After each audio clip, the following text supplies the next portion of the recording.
Estamos con el doctor Enrique Ferrer, cirujano general y de tórax, porque si hay algo que generalmente nos causa mucho estrés es cuando nos dicen, bueno, te tenés que operar.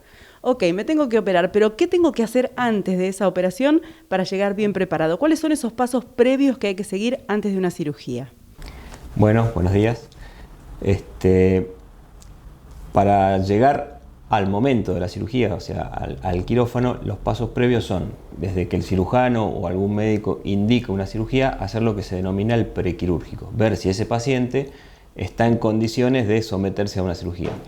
Para las cirugías vamos a encontrarnos que hay distintos tipos de anestesia que hay que hacer, que es para que el paciente no sienta dolor durante la cirugía, que pueden ser anestesias locales, anestesias regionales, o sea, que quede sin sensibilidad o que no sienta dolor una región del cuerpo y no todo el cuerpo, o la anestesia general, que es cuando el paciente queda completamente dormido.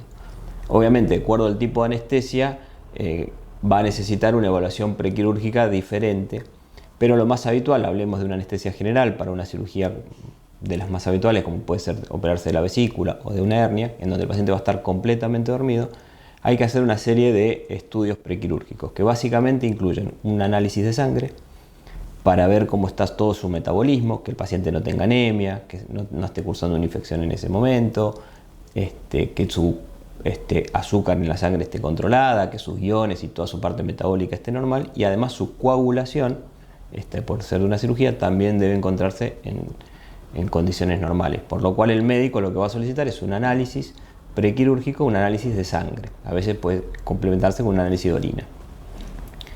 Luego, la cirugía implica un estrés para el organismo, como salir a hacer un ejercicio importante. Entonces hay que ver cómo está la parte cardiovascular, el corazón.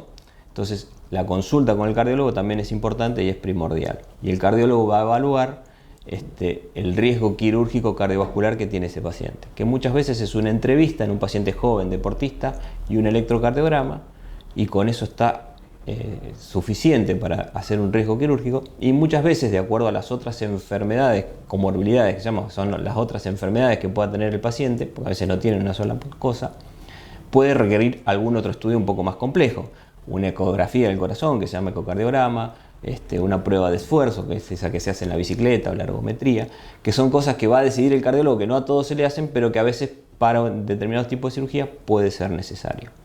Y muchas veces una evaluación de los pulmones, la parte pulmonar también es importante, que es una imagen, como es una simple radiografía, y a veces una consulta con el neumonólogo. Supongamos que vamos a operar a alguien del pulmón y hay que hacer una resección de pulmón y sacar un pedacito de pulmón o una parte importante del pulmón. Hay que ver qué capacidad respiratoria tiene ese paciente mediante una evaluación con el neumonólogo y una evaluación funcional de ese pulmón para ver si podemos hacer o no la cirugía.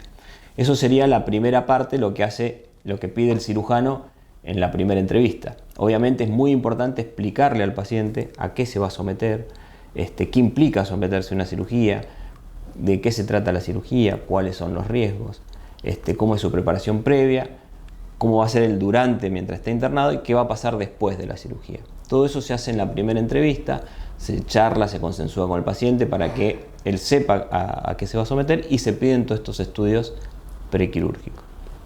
Una vez que vuelve el paciente con todos estos estudios completos, si el paciente ya se encuentra en condiciones quirúrgicas, ahí se acuerda una fecha de cirugía, un horario, y se le explica cómo se va a preparar para ese día en donde va a ocurrir la cirugía. Fundamental también, porque hasta acá venimos con lo que es previo. Ahora, Exacto. El día de la cirugía, ¿cómo se procede? Bien, normalmente hay varias cosas a tener en cuenta.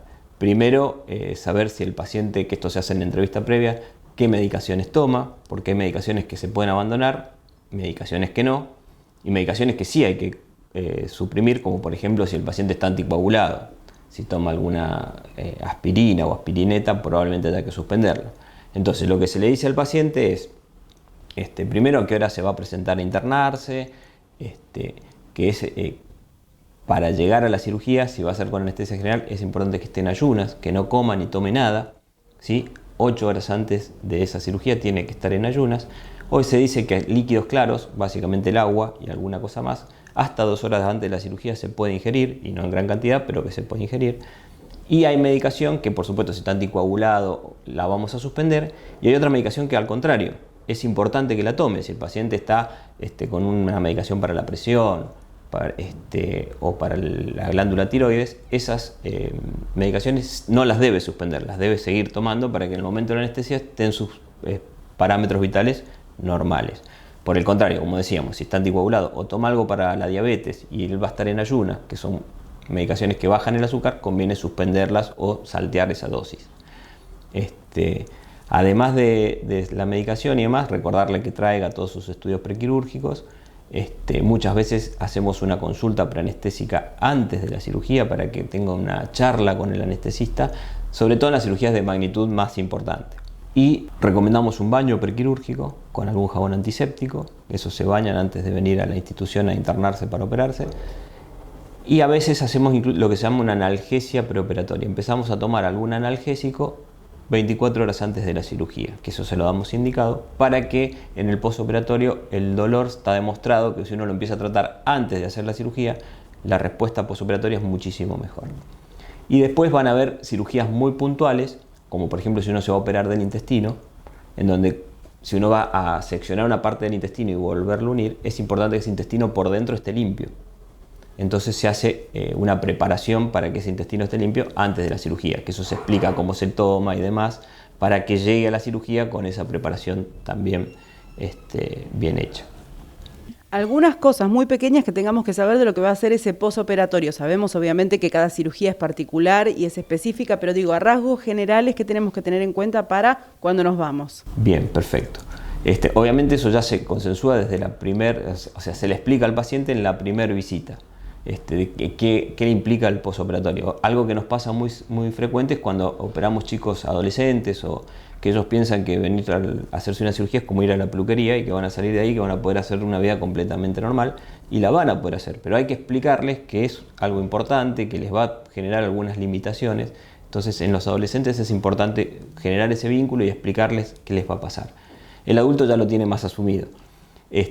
Bueno, depende mucho de qué cirugía va a ser, pero por ejemplo, en los posoperatorios hoy en día, con el auge de la laparoscopía y demás, muchos son prácticamente ambulatorios. Se operan y se van de alta en el día, a veces a las 24 horas, 48, 72 horas. Mientras está internado, se les va alimentando, se les da analgésico para que no tengan dolor y se les va explicando qué va a pasar en el posoperatorio. Pero hay veces que es tan cortita que hay que hablarlo antes porque se van en el mismo día.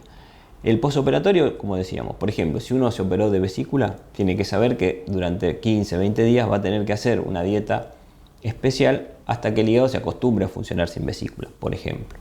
Si un paciente se operó de una hernia, es importante que no haga esfuerzos hasta que esa cicatriz tenga la fuerza suficiente como para soportar la vida diaria y los esfuerzos diarios. Pero básicamente el paciente que se va de alta tiene que saber que en los primeros días va a tomar un analgésico para no tener dolor, que es importante que no haga grandes esfuerzos, sobre todo la primera semana, los primeros 15 días, pero sí que puede hacer cualquier actividad normal de la vida diaria. Él puede vestirse, afeitarse, bañarse, incluso hasta subir una escalera de algún escalón sin problema. Además de, bueno, como te decía, toda su vida diaria. ¿Es una conducta habitual tener que tomar antibióticos después de la cirugía? No. El antibiótico está demostrado que en la inducción de la anestesia, o sea, cuando el paciente se está por dormir, ahí se hace una dosis profiláctica. Y eso nos previene de las infecciones posoperatorias. Luego depende del tipo de cirugía, si es una cirugía limpia, si es una cirugía limpia contaminada, si es una cirugía sucia, que eso depende mucho del tipo de cirugía, si vamos a abrir el intestino, no lo vamos a abrir y demás. Hay veces que se requiere un antibiótico posoperatorio, pero son las menos. Generalmente las cirugías programadas y limpias no lo requieren. Si una cirugía de urgencia y, por ejemplo, una apendicitis donde estaba perforada y demás, ese sí va a requerir. Pero eso, bueno, se le dice al paciente y no es lo habitual. Lo que sí generalmente se les da es un analgésico.